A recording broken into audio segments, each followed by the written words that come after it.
Now, I'm really excited to introduce you to our upcoming speakers. Now, as we get them all joined in, I just want to make sure we don't get ahead of ourselves here. So first up, I'm really excited to introduce you to, Samantha Fennell. Samantha is the founder of Athari Collective, a new minority-owned New York-based social impact firm with equity at the core of its mission.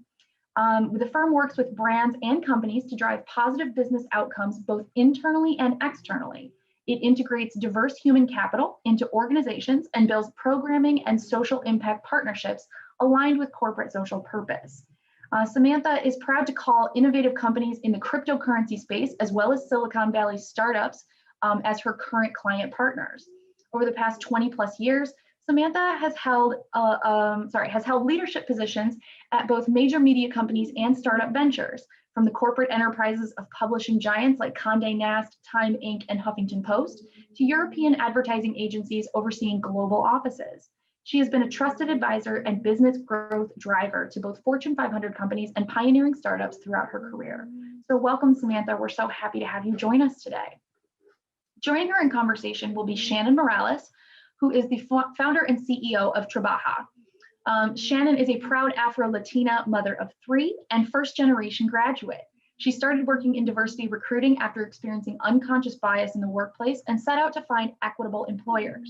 In 2020, Shannon pivoted the business model to be a community-driven talent marketplace dedicated to advancing marginalized groups in tech and startups. She now has 2,400 active member Slack channel and over 3,000 newsletter subscribers. Her latest accomplishments include being a founder in residence at Bubble. She was awarded Culture Builder of the Year by Technically Media and was the winner of the LTX Best Pitch competition. So welcome, Shannon.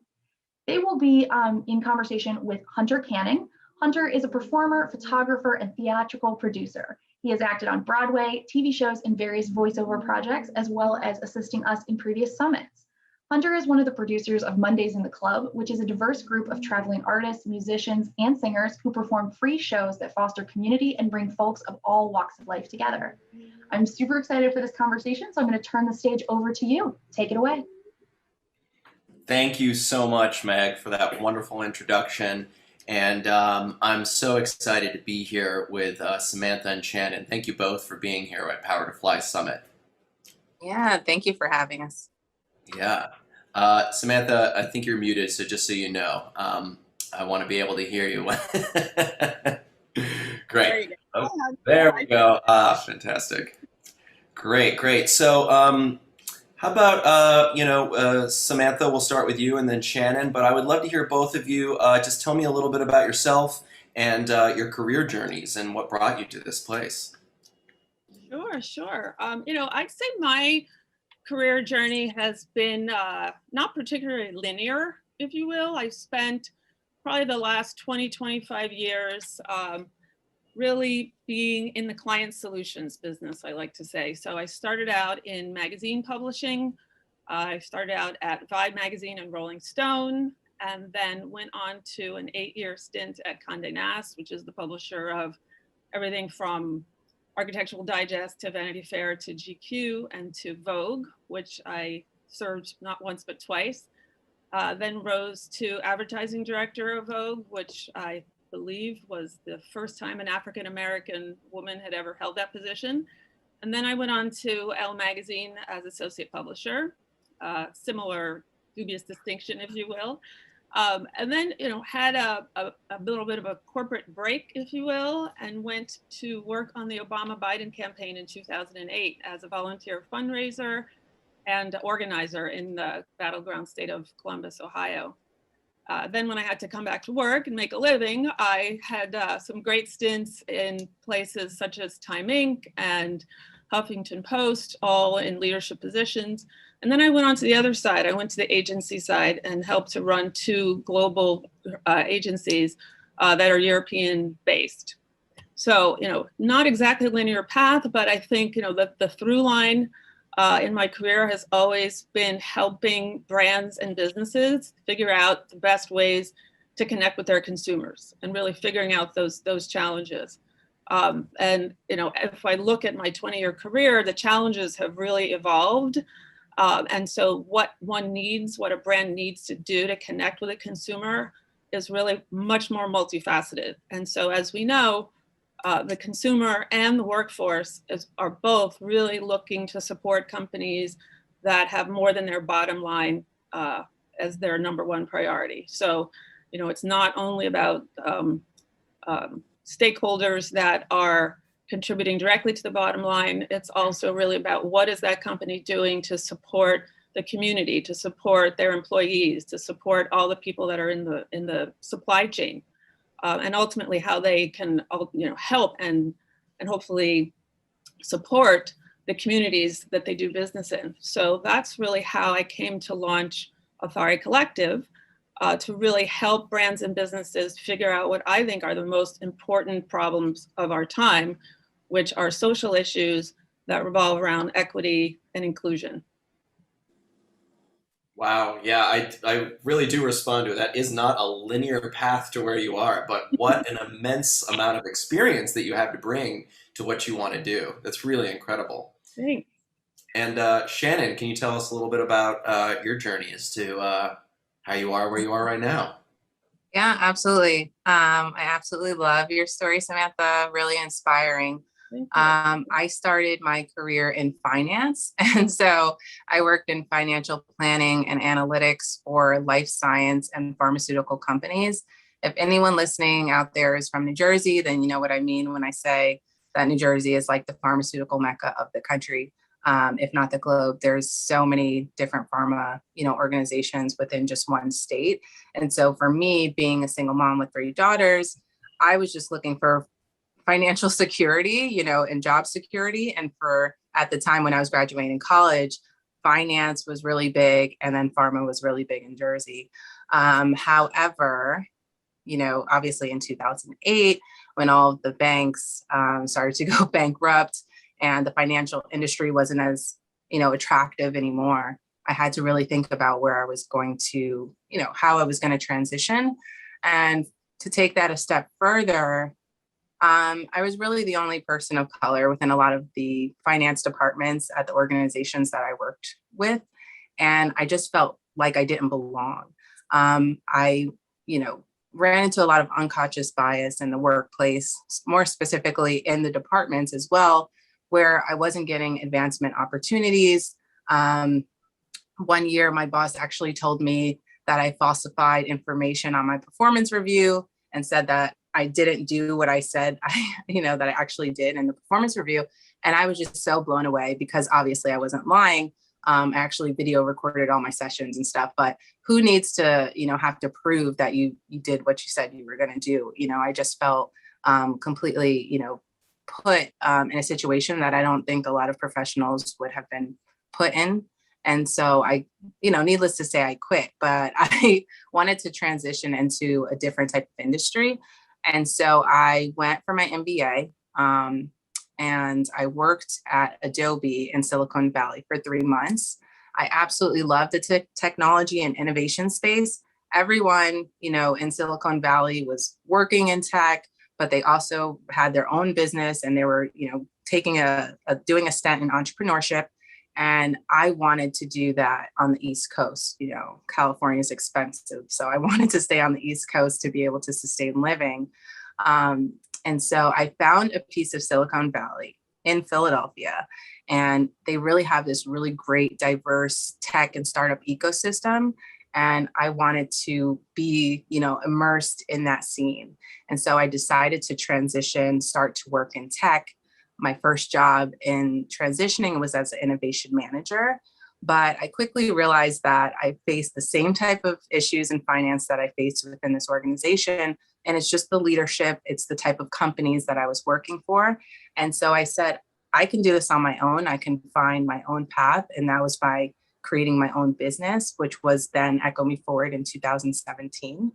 I pivoted in 2020 after realizing that creating a scalable marketplace was a better situation than, just being having a side hustle and, just doing things as a recruiter or as a contractor.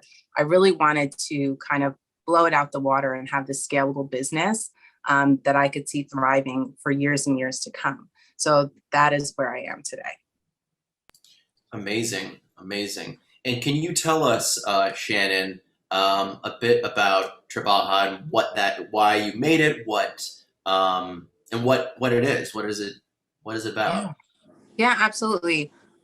So when I started my very first business in 2017 called Echo Me Forward, it was really just to connect professionals like myself to better career opportunities. I didn't know what that looked like. I just knew all my friends said I was really good with career coaching and helping guide them, whether it was salary negotiations or anything like that. And so that's where I started.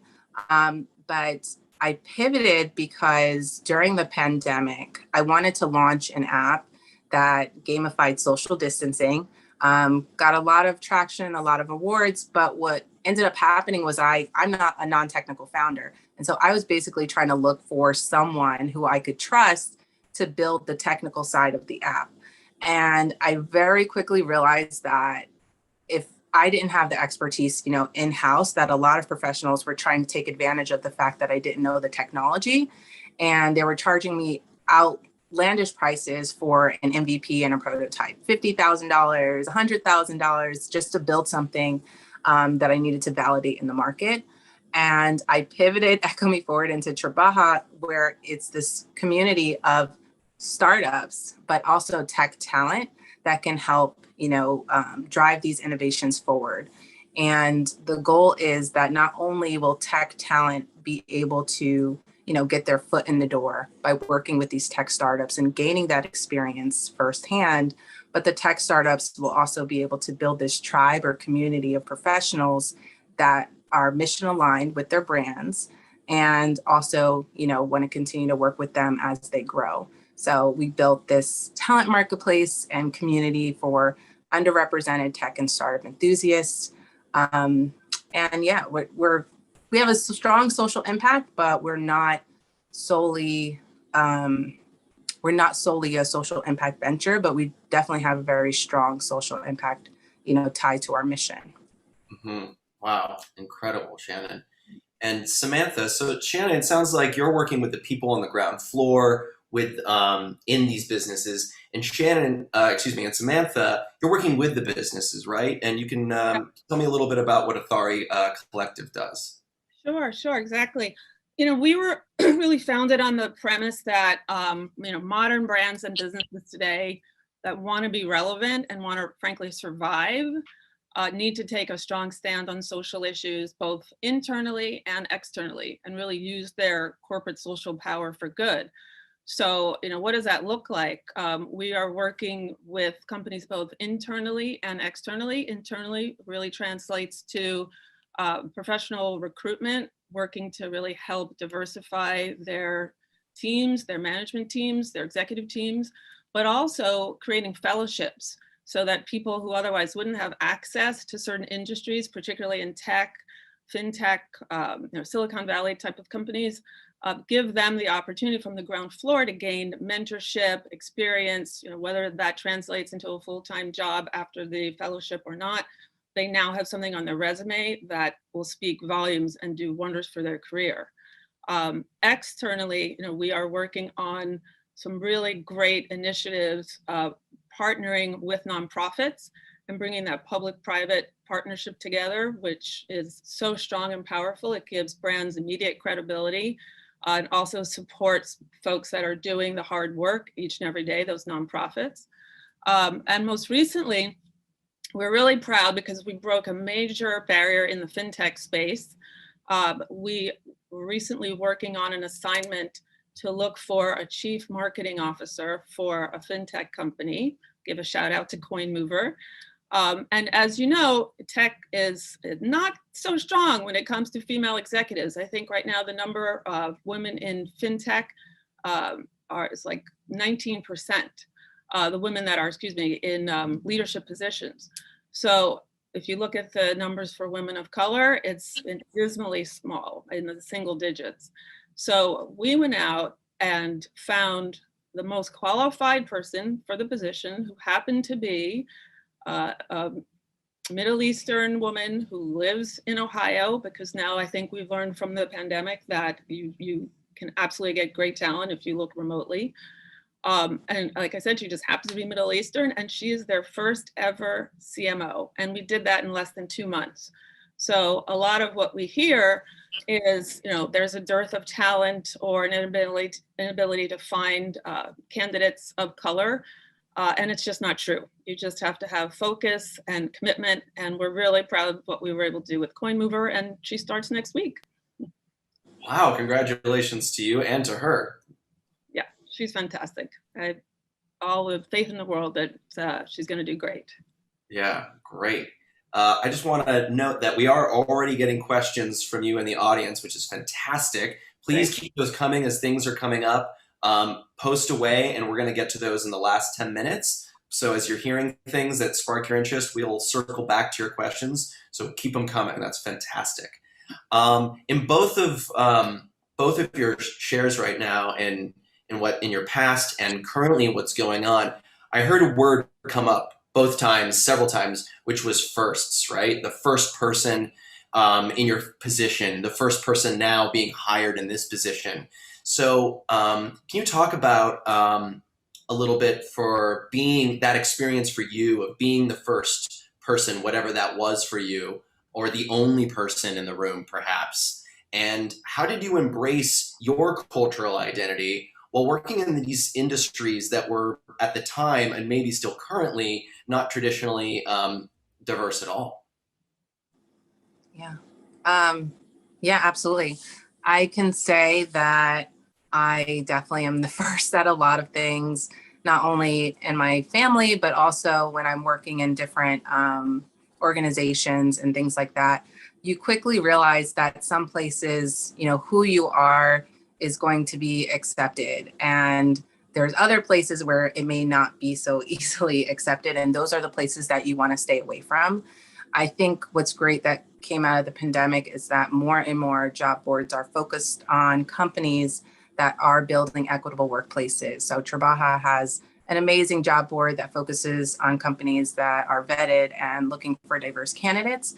I wish I had something like that when I was going through, my career journey, just a place where I felt like I belonged and there was psychological safety, and, I could wear my hair curly and I can, be who I want to be, and it feels good because we're being our authentic selves. And when we're our authentic selves, we can actually show up and produce great work because we don't have to, try to be somebody else in addition to trying to do work, within an organization. But now the way that I deal with it is very different because people find me to be their rock, as well as, their guiding light and inspiration. And so I have to show up every day as Shannon. I very often have to combat my own imposter syndrome as I reach these different milestones as an entrepreneur. Right now we're raising, capital. And if you talked to me 3 years ago, did I think that I was going to, go through investor funding and be a startup that was raising capital and all these different things? Absolutely not. I was very happy having a 6-figure income and just being a solo founder and just having this, this great, comfortable side hustle or, small business. But I realized that it was the mindset that I was conditioned to have where, I can only accomplish but so much because I'm a woman of color. I can't have a multi-million-dollar business and eventually incorporate it or exit with a, million of dollar profit at the end of the day. But I quickly realized that if I show up and I represent and give everything that I have, that other people will want to follow in my footsteps. And I become that representation that I want to see in the workplace and as an entrepreneur. And so today, I just want to be the best version of me that I can be. And that will hopefully in turn, inspire others, not only within the Tribaja community, but also professionals that see me whenever I speak or show up somewhere else. Well, clearly it's working. Thank you. Yeah, truly inspiring. Samantha? Yeah, kind of dovetailing off of something that Shannon said, For me, I grew up in Manhattan on the Upper West Side in a genuinely multicultural community. And my neighbors across the hall were Puerto Rican. My best friend was half Black and half Italian. I've been to my fair share of bar and bat mitzvahs. So, being one of a few or the only one, whether it be in school or in the workplace, is not unfamiliar terrain for me. That said, for me, it's really more about being culturally welcomed than focused on, cultural alignment with everybody around me. So I have definitely been in environments, professional environments, where it was truly, I felt truly embraced for all of myself. And then I've been in other professional environments where I was absolutely made to feel like the other. And I think, 20 years ago versus today, I would have had a much different approach.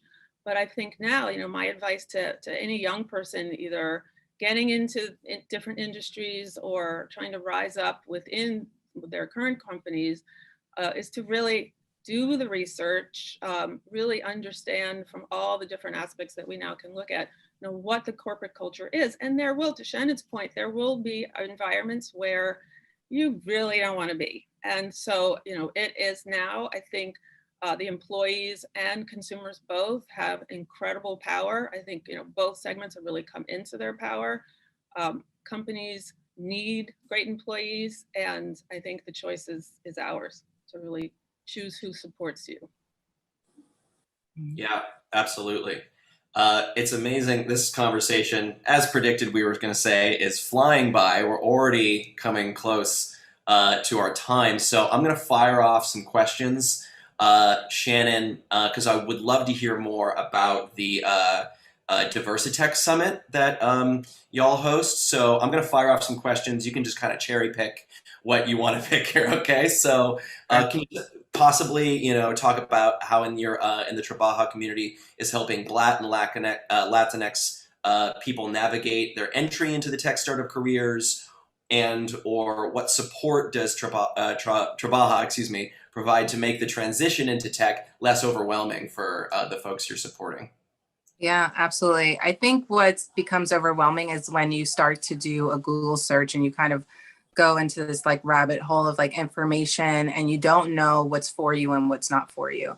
What Tribaja does a really great job is tailoring that information specifically for marginalized groups and those who have been traditionally undersupported in the tech space. We provide you the information you need to be successful in your new career and your transition. And we also have a support system already built specifically with your needs in mind. And then lastly, we have the vetted tech startups as well as forward-thinking companies who are already committed to bringing on candidates from diverse backgrounds and want to see them succeed by having foundational programs already in place. So we never engage with a company that is in the beginning stages of being diverse, equitable, and inclusive. We prefer to engage with them after they've already done some type of work behind that and have long-term strategy to keeping that going. So that's how we provide support. And in terms of Diversitech, the whole launch of Diversitech was centered around how could we drive more impact sooner for the companies and clients that we work with. And so we decided to create these really great hiring events around diversity in tech, just as the name says. And we actually just today, which I'm really excited about, we have a Diversitech exclusive with Comcast where we're helping them hire across 7 of their departments, 300 roles. And so it's across products, software engineering, web, digital marketing, social media. So it's not just focused on the technical piece. It's not just programming and coding. It's transitioning into the industry. So if you have a marketing background, digital content, sales, how can you leverage those transferable skills to get you into an industry that's going to have longevity? Yeah, that's really, really helpful. Samantha, I want to read a quote from something that you said that's listed on your website. You said, "I dream of a future where my personal achievements are unremarkable for a person of color, and today's exceptions become the cultural norm. but it's going to take more than dreaming. Now, can you tell me what's it going to take, and what can we do on an individual capacity and as a society to make that future not just become a dream, but a reality?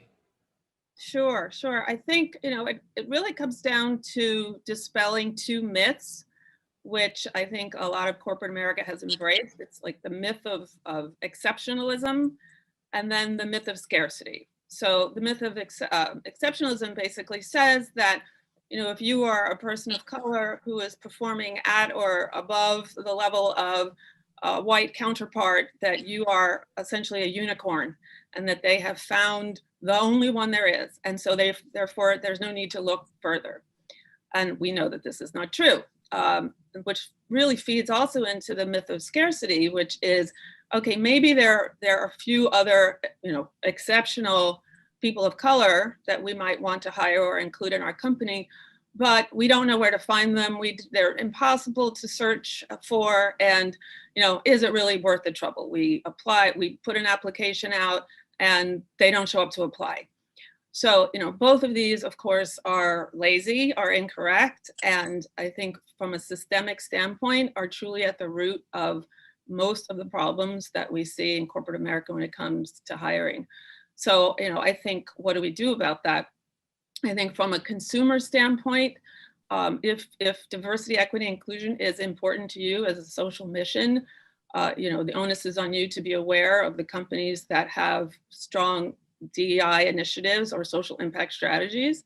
If you're an employee, the onus is on you to investigate what these companies are truly all about and what they're doing, and also, frankly, give them a little runway to understand if they have implemented programs over the years that are sustained. Because as we know from last year, a lot of brands came in hot and heavy with plans and initiatives, and 1 year later, the numbers are not so good as far as who's dropped out, what's really been achieved. And then I think thirdly, the employers really have to take responsibility to get a little outside of their comfort zone and not rely so much on their usual methods, their usual Rolodex, their friends, the small circle that they normally fish in for candidates. And so I think if we all do those three things in a sustained way, I think that would be a way to realize my dream. Wow. Yeah. Well, we're already out of time, which is wild. I'm sorry we didn't get to the questions from the audience. There's some really good ones, but with these last couple of minutes, I'd love to hear from Samantha and Shannon. How can we connect with you? How can our audience connect with you? What can they do? Where should they go? Sure. Yeah. Oh, sorry. So I'll go. I'll just really quickly wrap up. So I'm Shannon Morales on LinkedIn. You could find me as, Tribaja's CEO and founder. You can also follow Tribaja on LinkedIn and all of our socials, Instagram. We're on Facebook, Twitter. And then our website is tribaja.co, so tribaja.co. And we have a few social summer networking events happening in real life all across the country. So if you want to be a part of that, just join our Tribaja channel, our Slack channel, as well as our community. And I look forward to seeing you in real life or virtually. Thanks, Shannon. Samantha? Sure. I can be reached at Samantha at AthariCollective.com. That's my email. Findable also on LinkedIn, and Instagram is Athari_collective. And we would be really happy to hear from both talent and clients, of course, who are interested in doing this work. We are run as a collective, so always looking forward to talking to people of like minds from all sorts of talent areas, and please be in touch. Great. Thank you, Samantha and Shannon. Have a wonderful day, and thank you for this conversation.